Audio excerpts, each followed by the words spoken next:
편입되면서 사실 아시아 축구가 좋아졌다기보다는 호주가 많이 좋아지지 않았나 생각하고 있습니다. 호주 같은 경우 Prime Minister Albanese to meet Minister of Sport, to meet all the parliamentarians and to see that the heart of all of them is. Kalau kita lihat dari juga perjalanannya, Coach Sintayong ini cukup konsisten dengan hasil-hasilnya.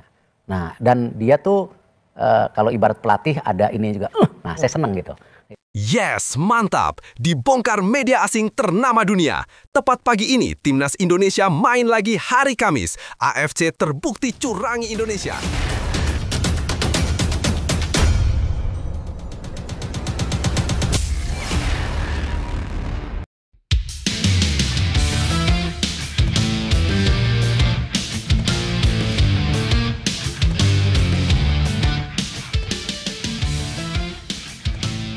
Yes, mantap!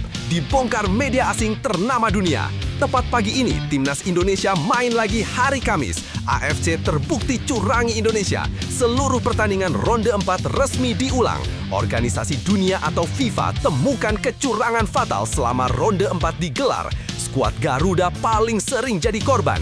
Kabar ini diperkuat oleh media asing yang beri bocoran seluruh ronde 4 digelar di tempat netral, yaitu di Amerika Serikat. Kabar bagusnya lagi, Sintayong akan langsung pimpin seluruh pertandingan Timnas Indonesia di ronde 4 nanti. Yes, mantap! Keputusan sangat tepat dan sangat bersejarah baru saja diumumkan. Gianni Infantino yang merupakan Presiden FIFA sekaligus sahabat dekat Erick Thohir. FIFA temukan kejanggalan saat seluruh pertandingan ronde 4 digelar beberapa waktu lalu. Semuanya kacau dan harus diulang. Kelolosan Arab Saudi dan Qatar resmi dianulir.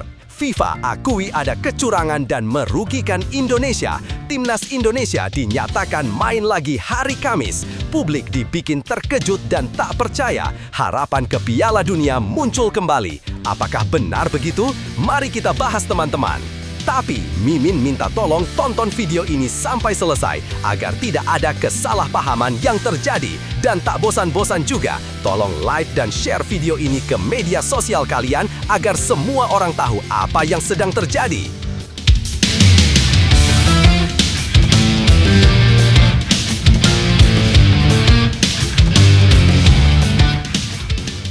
Sementara itu, Sintayong bakalan comeback ke Timnas Indonesia. Pengamat bocorkan 3 alasan mengejutkan.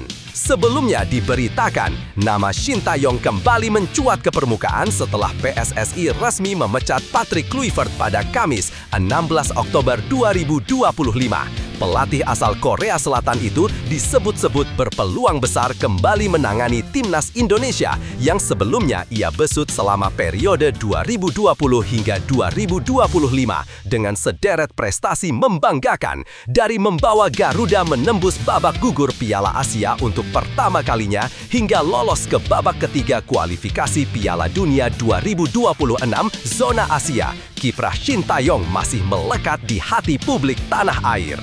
Seperti kita semua ketahui, baru-baru ini kegagalan Timnas Indonesia menembus Piala Dunia 2026 ternyata bukan hanya jadi sorotan di dalam negeri. Media olahraga asal Amerika Serikat, ESPN, turut menyoroti bagaimana perjalanan panjang skuad Garuda justru berakhir tragis akibat keputusan-keputusan kontroversial dari federasi. Dari pemecatan pelatih Sintayong hingga kekalahan beruntun di babak akhir kualifikasi, berikut 3 faktanya. 1. Perjalanan panjang yang berujung pahit. Harapan besar publik Indonesia untuk melihat tim kebanggaan mereka tampil di panggung dunia kandas di ujung jalan. Perjalanan kualifikasi Piala Dunia 2023 yang dimulai sejak 12 Oktober 2023 akhirnya berakhir pada 12 Oktober 2025 setelah kekalahan menyakitkan dari Irak di ronde 4. Sebelumnya, Garuda juga harus menelan hasil buruk saat melawan Arab Saudi dengan skor tipis 2-3. 2 kekalahan beruntun itu membuat Indonesia terdampar di posisi juru kunci grup B dan dipastikan gagal melangkah ke putaran berikutnya. Padahal, performa tim sempat menuai pujian di awal fase kualifikasi. Namun, semua buyar begitu saja ketika atmosfer di dalam federasi mulai bergejolak. 2. ESPN, fans Indonesia jadi korban utama. Dalam laporannya, ESPN menyebut bahwa kegagalan timnas Indonesia bukan semata karena performa di lapangan, melainkan karena kekacauan di luar lapangan yang bersumber dari keputusan PSSI sendiri. Media ternama itu menulis bahwa supporter Indonesia adalah pihak yang paling dirugikan dari semua kegaduhan yang terjadi. Jika ada yang berhak mendapat penjelasan, itu adalah para penggemar Indonesia yang lama menderita, tulis ESPN. Mereka menilai bahwa langkah PSSI memecat Shin Tae-yong pada awal tahun 2025 menjadi titik balik kemunduran Ternas. Padahal di bawah asuhan pelatih asal Korea Selatan itu, timnas justru menunjukkan perkembangan pesat. ESPN menegaskan bahwa yang rusak bukanlah kemampuan pemain, melainkan manajemen yang tak konsisten menjaga arah pembangunan tim nasional. 3. Kritik tajam, PSSI butuh strategi bukan keputusan emosional. ESPN tak hanya mengulas kegagalan Indonesia dari sisi emosional, tetapi juga memberi catatan tegas untuk masa depan. Dalam analisanya, mereka menyebut Indonesia sejatinya memiliki skuad yang solid dan talenta, namun gagal bersinar karena minim strategi jangka panjang dari federasi. Indonesia tentu harus melihat kampanye kualifikasi Piala Dunia terbaru sebagai sebuah pencapaian, sebagai motivasi bahwa mereka sebenarnya bisa melangkah jauh hingga tahun 2030, tulis ESPN. Namun, mereka mengingatkan bahwa hal itu hanya bisa terjadi jika PSSI berhenti membuat perubahan mendadak dalam hal pelatih dan struktur tim. Stabilitas dan kejelasan arah menjadi kunci agar timnas Indonesia bisa benar-benar mencapai potensi maksimalnya. Tanpa itu, perjalanan menuju Piala Dunia berikutnya bisa kembali berakhir dengan kekecewaan. Nah, sebelum lanjut mendengar berita ini, untuk para netizen, keluarkan satu kalimat pamungkas untuk menanggapi kabar ini. Menurut kalian, apakah kalian setuju Shin Tae-yong kembali melatih timnas Indonesia atau justru kalian punya pendapat lain? Ayo teman, berikan tanggapan kalian di kolom komentar. Bravo Timnas, bravo Shin Tae-yong, bravo PSSI. Ayo Garuda, buktikan bahwa level kita sudah dunia. Buktikan bahwa kita adalah raksasa Asia. Di sisi lain, jangan lupa juga satu kalimat khusus untuk Shin Tae-yong yang sedang berusaha keras memajukan sepak bola Indonesia. Silahkan tulis di kolom komentar. Ayo terbang tinggi Garuda!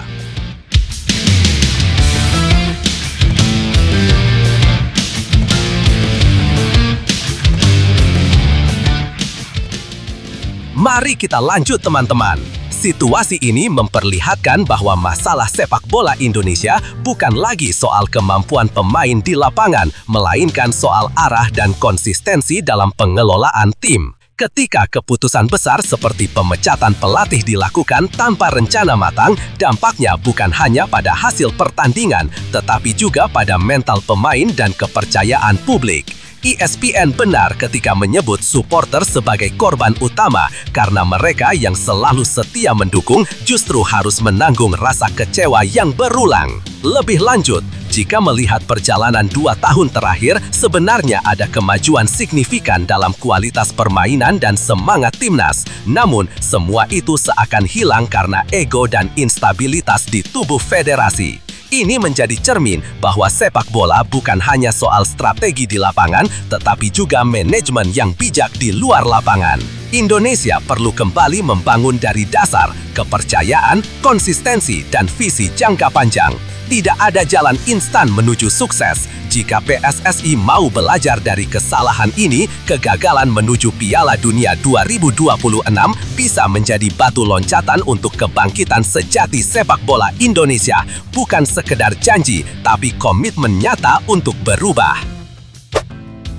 Shin Tae-yong comeback ke timnas Indonesia. Pengamat bocorkan 3 alasan mengejutkan. Nomor 1, soal uang. Sebelumnya diberitakan, nama Shin Tae-yong kembali mencuat ke permukaan setelah PSSI resmi memecat Patrick Kluivert pada Kamis 16 Oktober 2025.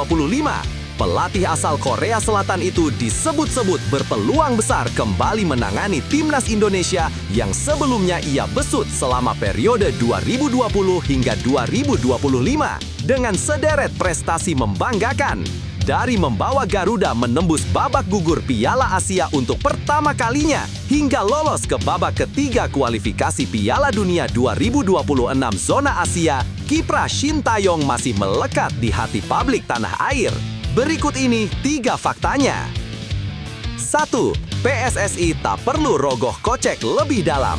Menurut pengamat sepak bola Haris Pardede atau Bung Harpa, alasan paling logis untuk memanggil kembali Shin Tae-yong adalah faktor finansial. Hingga saat ini, PSSI masih berkewajiban membayar kompensasi pemecatan Shin Tae-yong yang berlaku sampai 2027. Artinya, jika federasi memilihnya lagi sebagai pelatih, mereka tak perlu membayar gaji pelatih baru. PSSI tidak perlu mengeluarkan uang lagi karena gajinya Shin Tae-yong dicicil, ujar Bung Harpa dalam kanal YouTube-nya. Ia menggambarkan situasi itu dengan kiasan khas. Kasarnya mungkin begini, saya tetap gaji kamu, tapi kamu nggak usah di sini.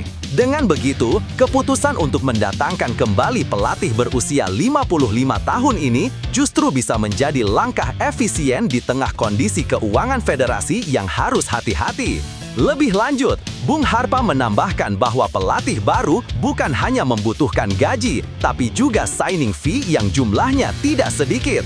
Signing fee ini bukan 10-20 juta, tapi mungkin ratusan juta. Kondisi ini tentu sesuai dengan harapan pemerintah bahwa kita harus efisien. 2. Saat ini Shin Tae-yong tersedia.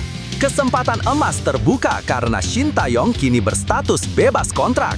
Mantan pelatih Korea Selatan di Piala Dunia 2018 baru saja berpisah dengan klub Ulsan HD, raksasa Liga Korea yang memecatnya usai serangkaian hasil kurang memuaskan. Kondisi ini menjadikannya kandidat ideal karena bisa langsung bekerja tanpa proses negosiasi rumit dengan klub manapun.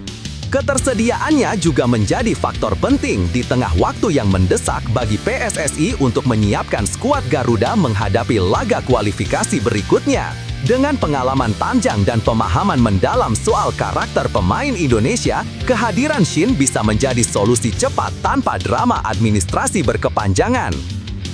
3. Sudah dicintai dan tak perlu beradaptasi lagi.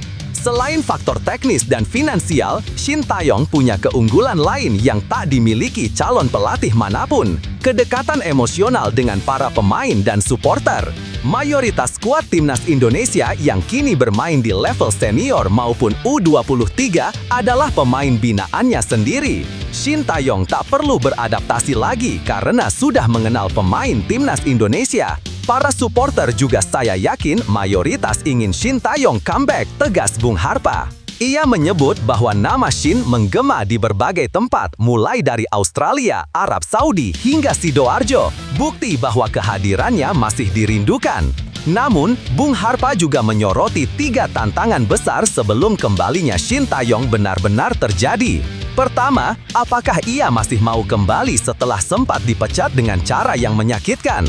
Kedua, apakah Ketua Umum PSSI Erick Thohir siap berdamai dengannya? Dan terakhir, apakah para pihak yang sempat menentangnya bisa menerima jika ia kembali memimpin Garuda?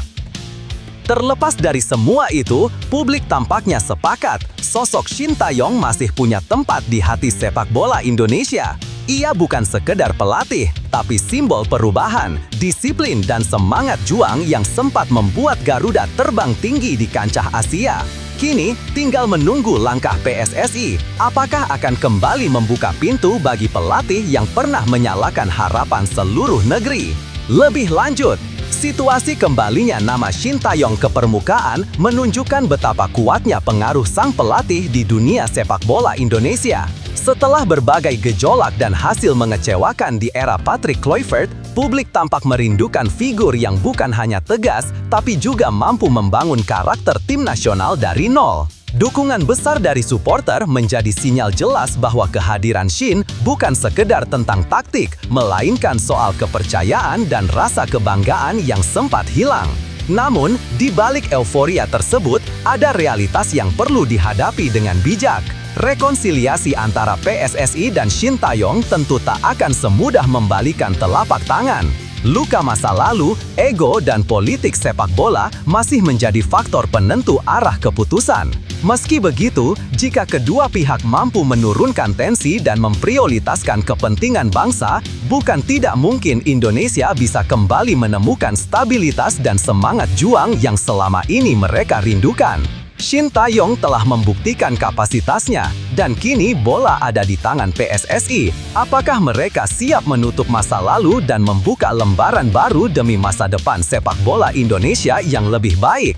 Situasi ini bisa menjadi momentum bagi semua pihak untuk belajar bahwa setiap kegagalan selalu membawa peluang baru. Jika Shin Tae-yong benar-benar kembali, itu bukan hanya reuni pelatih dan tim, tapi tentang perjalanan panjang menuju kebangkitan sepak bola Indonesia yang sesungguhnya. Kadang, untuk melangkah maju, kita memang harus berani kembali ke akar, ke sosok yang sudah memahami karakter, semangat, dan potensi anak bangsa. Bagi para pemain dan supporter, inilah saatnya menatap masa depan dengan keyakinan baru. Jangan biarkan perpecahan atau masa lalu meredupkan semangat. Sepak bola Indonesia sudah pernah membuktikan bahwa kerja keras dan disiplin bisa mengubah pandangan dunia terhadap Garuda. Kini, tantangannya adalah menjaga api itu tetap menyala. Percayalah, setiap badai pasti berlalu. Dan di balik badai itu, ada kesempatan untuk membangun kembali sesuatu yang lebih kuat, lebih solid, dan lebih membanggakan. Selama ada keyakinan, dukungan, dan kerja bersama, Timnas Indonesia bisa kembali terbang tinggi, bukan hanya di Asia, tapi juga di mata dunia. Timnas Indonesia bisa ditangani pelatih Eropa lagi, pengamat, tetapi ada syaratnya. Sebelumnya diberitakan, setelah kepergian Patrick Kluivert dari kursi pelatih kepala, posisi nahkoda Timnas Indonesia kini kembali kosong. Publik pun menanti siapa sosok baru yang akan dipercaya Persatuan Sepak Bola Seluruh Indonesia, PSSI, untuk menukangi skuad Garuda. Pengamat sepak bola nasional, Kesit Budi Handoyo, menilai bahwa pelatih asal Eropa masih sangat relevan untuk kembali memimpin tim, asalkan PSSI lebih cermat dalam menyeleksi figur yang memiliki rekam jejak jelas dan meyakinkan. Berikut 3 fakta menarik dari pandangan Kesit Budi Handoyo soal calon pelatih baru Timnas Indonesia. 1. Rekam jejak jadi syarat utama. Jangan ulangi kesalahan Kluivert. Menurut Kesit, hal paling krusial dalam memilih pelatih baru bukanlah sekadar nama besar, melainkan rekam jejak profesional yang terbukti sukses. Ia menegaskan, PSSI tak boleh lagi mengulang kesalahan saat menunjuk Patrick Kluivert yang dianggap belum memiliki pengalaman kuat sebagai pelatih kepala di level tim nasional. Sosok yang lebih tepat menurut saya, pelatih yang pertama CV-nya harus jelas, rekam jejaknya jelas, betul-betul bisa membuat publik sepak bola Indonesia tergoda kalau melihat CV-nya. Ujar Kesit kepada media.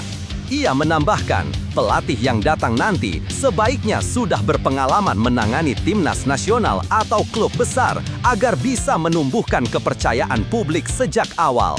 Tidak seperti Kluivert ketika dia ditunjuk, juga kan kita masih bertanya-tanya, itu jangan sampai terulang lagi. 2. Pelatih Eropa masih relevan untuk Timnas Indonesia. Meski banyak nama lokal dan Asia yang beredar, Kesit meyakini pelatih dari Eropa masih menjadi pilihan yang paling masuk akal untuk saat ini. Alasannya sederhana, komposisi pemain Timnas Indonesia kini didominasi pemain keturunan Belanda yang tentu lebih mudah beradaptasi dengan gaya permainan pelatih Eropa. Saya belum punya bayangan siapa, tapi karena pemain-pemainnya banyak berasal dari Belanda, saya pikir masih bisa pelatih asal Eropa yang dipercaya untuk menukangi timnas. Dengan catatan, CV-nya harus jelas, baik sebagai pemain maupun pelatih. Menurutnya, pelatih Eropa biasanya membawa pendekatan disiplin, taktik modern, serta pengalaman panjang di kompetisi elit yang bisa membantu membentuk karakter pemain Indonesia menjadi lebih profesional dan konsisten di lapangan. 3. Publik berharap sosok karismatik, PSSI diminta tak terburu-buru. Sementara rumor terus berembus, termasuk kabar yang mengaitkan Louis van Gaal dengan timnas Indonesia, Gesit menilai PSSI harus tetap tenang dan selektif. Ia menegaskan, siapapun yang terpilih nanti harus mampu memikat hati publik dan membawa visi jangka panjang bagi kemajuan sepak bola nasional. Publik kini menanti keputusan Ketua Umum PSSI Erick Thohir yang menyebut akan mengumumkan pelatih baru dalam beberapa hari ke depan. Harapan besar tentu bertumpu pada langkah tepat federasi agar tidak lagi terjebak pada nama besar tanpa prestasi nyata. Timnas Indonesia sedang berada di fase penting untuk membangun kembali kepercayaan publik setelah masa kepelatihan Kluivert. Situasi ini harus dijadikan momentum bagi PSSI untuk belajar dari kesalahan dan menunjuk pelatih yang benar-benar sesuai kebutuhan tim. Membangun tim nasional bukan soal siapa yang paling terkenal, tapi siapa yang paling siap membawa perubahan nyata. Jika PSSI bisa memilih dengan hati-hati, bukan tak mungkin Garuda akan kembali terbang tinggi di kancah internasional. Lebih lanjut, situasi yang dihadapi timnas Indonesia saat ini sebenarnya menjadi momen refleksi besar bagi PSSI. Setelah kegagalan eksperimen bersama Patrick Kluivert, kini publik menuntut bukan sekadar sosok pelatih ternama, tapi figur yang benar-benar memahami dinamika sepak bola Indonesia. Pandangan Gesit Budi Handoyo cukup tepat, rekam jejak harus menjadi tolak ukur utama. Sebab pengalaman dan bukti nyata jauh lebih berharga daripada popularitas. Pelatih Eropa memang masih dianggap ideal, terutama dengan banyaknya pemain naturalisasi asal Belanda yang kini memperkuat skuad Garuda. Namun, pilihan itu tak boleh semata-mata karena gengsi internasional. Yang dibutuhkan Indonesia adalah pelatih yang bisa membangun sistem, bukan sekadar menang di beberapa pertandingan. PSSI juga sebaiknya tidak terburu-buru membuat keputusan. Nama besar seperti Louis van Gaal memang menggoda, tapi proses seleksi tetap harus berdasarkan kesesuaian visi dan komitmen jangka panjang. Publik kini lebih matang dalam menilai, dan kepercayaan hanya bisa dibangun lewat hasil dan arah pembinaan yang jelas. Momentum ini seharusnya menjadi awal kebangkitan baru bagi timnas Indonesia.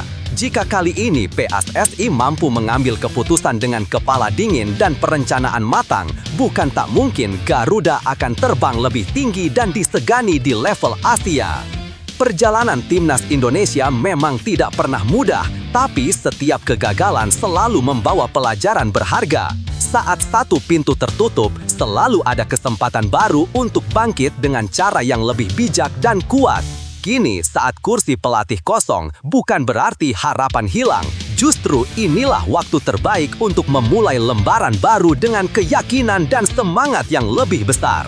Para pemain, supporter, dan pengurus PSSI harus berjalan seirama. Ketika semua pihak bersatu dengan niat tulus untuk membangun, hasil luar biasa pasti akan datang. Garuda tidak akan selamanya tertunduk, ia hanya sedang mengumpulkan tenaga untuk terbang lebih tinggi. Percayalah, dengan tekad, kerja keras, dan pemilihan sosok yang tepat, Indonesia bisa kembali menjadi kekuatan besar di Asia. Karena sepak bola bukan hanya soal kemenangan di lapangan, tapi tentang keyakinan bahwa perjuangan tak pernah sia-sia bagi mereka yang terus melangkah tanpa menyerah. Belum juga main di Piala Dunia, Timnas Indonesia U17 sudah ketiban durian runtuh dari FIFA. Skuad Nova Arianto bakal begini. Timnas Indonesia U17 dapat kejutan manis dari FIFA. Sebelumnya diberitakan, menjelang Piala Dunia U17 2025, skuad muda Garuda Asia mendapat kabar gembira yang membuat seluruh pencinta sepak bola tanah air tersenyum lebar. FIFA resmi mengubah format turnamen dan perubahan itu membawa berkah luar biasa bagi anak asuh Nova Arianto. Tak hanya menambah peluang Indonesia melangkah lebih jauh, kebijakan baru ini juga menambah semangat di kamp pelatih Nova menjelang laga pembuka. Berikut ini 3 faktanya. 1. Format Piala Dunia U17 berubah, Indonesia ikut diuntungkan. Keputusan FIFA untuk menambah jumlah peserta dari 24 menjadi 48 tim menjadi kabar baik yang tak terduga bagi negara-negara berkembang, termasuk Indonesia.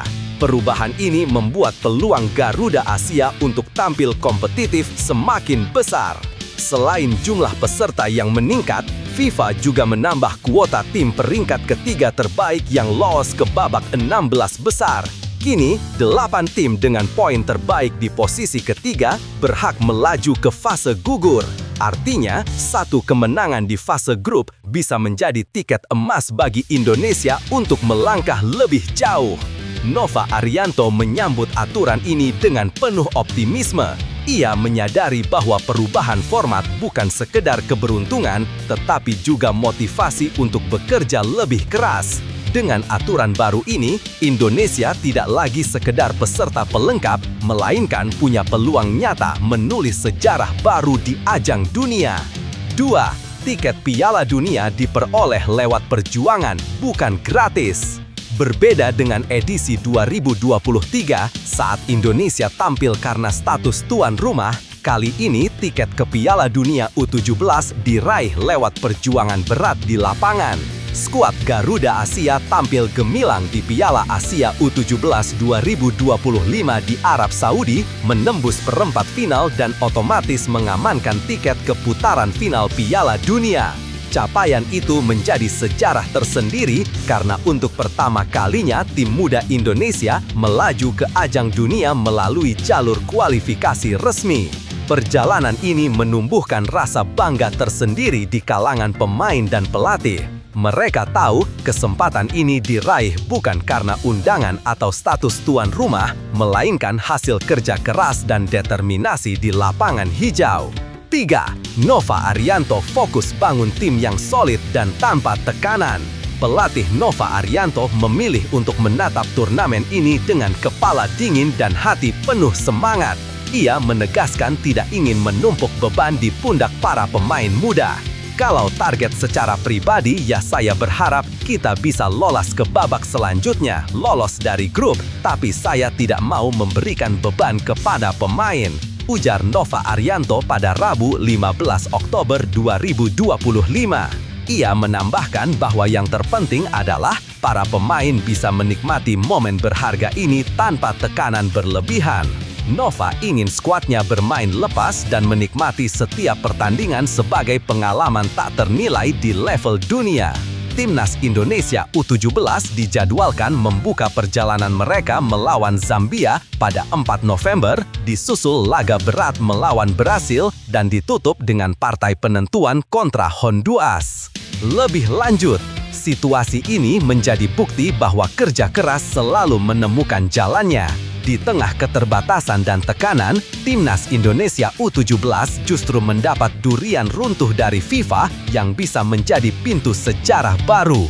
Saat semua mata tertuju pada mereka, satu hal pasti, Garuda Asia tak lagi datang sebagai penggembira. Mereka datang untuk bertarung, membuktikan bahwa mimpi besar bisa dimulai dari langkah kecil yang penuh keyakinan. Perjalanan Timnas U17 ini menjadi pengingat bahwa peluang akan datang kepada mereka yang berani berjuang. Ketika kerja keras bertemu dengan kesempatan, hasil luar biasa bisa terjadi. Tidak ada yang mustahil bagi mereka yang percaya dan terus melangkah. Seperti halnya Garuda Asia yang siap terbang lebih tinggi di langit dunia. Wow, Timnas U22 Indonesia selamat dari grup neraka SEA Games 2025, tapi masih ada ancaman besar. Sebelumnya diberitakan, Timnas U22 Indonesia dipastikan tidak akan satu grup dengan dua raksasa Asia Tenggara, Vietnam dan Thailand, dalam cabang sepak bola SEA Games 2025. Berdasarkan hasil pembagian pot, Garuda Muda berada di pot 1 bersama dua rival utama itu. Dengan demikian, Indonesia setidaknya terhindar dari pertemuan berat di fase grup. Tapi, tetap saja, ada tantangan lain yang menanti pasukan muda Indra Syafri. Berikut ini 3 faktanya. 1. Satu pot dengan dua raksasa, Indonesia tak akan bertemu Thailand dan Vietnam di fase grup. Pembagian pot SEA Games 2025 menempatkan timnas U22 Indonesia di pot 1 bersama Thailand dan Vietnam. Penempatan ini bukan tanpa alasan. Indonesia berstatus sebagai peraih medali emas SEA Games 2023. Thailand merupakan runner-up sekaligus tuan rumah edisi 2025, sementara Vietnam menempati posisi ketiga di edisi sebelumnya. Artinya, 3 kekuatan utama sepak bola Asia Tenggara ini tidak akan saling bertemu di babak penyisihan grup. Kondisi ini jelas menjadi keuntungan bagi Garuda Muda yang bisa fokus menghadapi lawan-lawan lain tanpa harus menguras energi lebih awal. Meski begitu, publik sepak bola nasional tetap berharap tim asuhan Indra Syafri tidak lengah karena kejutan bisa datang dari mana saja. 2. Malaysia bisa jadi batu sandungan, Filipina masih berbahaya. Meski lolos dari ancaman Thailand dan Vietnam, timnas U22 Indonesia belum tentu bisa bernafas lega. Dari hasil pembagian pot, Malaysia menempati pot 2 bersama Myanmar dan Kamboja. Artinya, Indonesia berpeluang satu grup dengan Malaysia, lawan tradisional yang selalu tampil penuh gengsi di ajang regional. Dari pot 3, ada potensi pertemuan dengan Filipina, Laos, atau Timor Leste. Filipina dalam beberapa tahun terakhir menunjukkan peningkatan signifikan lewat program naturalisasi pemain muda. Jika tergabung dalam satu grup, Indonesia harus tetap waspada agar tak terjebak dalam laga-laga sulit sejak awal turnamen. Seperti yang diungkap dalam laporan di Asian Ball, setidaknya Garuda Muda terhindar dari 2 lawan berat di babak penyisihan. Namun, jalannya ke semifinal tetap tidak akan mudah. 3. Undian digelar 19 Oktober, SEA Games 2025 siap panaskan Thailand. Drawing atau undian grup SEA Games 2025 akan berlangsung pada 19 Oktober 2025. Ajang multi-event terbesar di Asia Tenggara itu dijadwalkan digelar di Thailand pada 3 hingga 18 Desember 2025. Menariknya, kompetisi sepak bola kali ini menggunakan regulasi pemain berusia di bawah 22 tahun, tepatnya kelahiran 1 Januari 2003 ke atas. Format ini diharapkan melahirkan bakat-bakat muda baru yang bisa menjadi tulang punggung timnas di masa depan.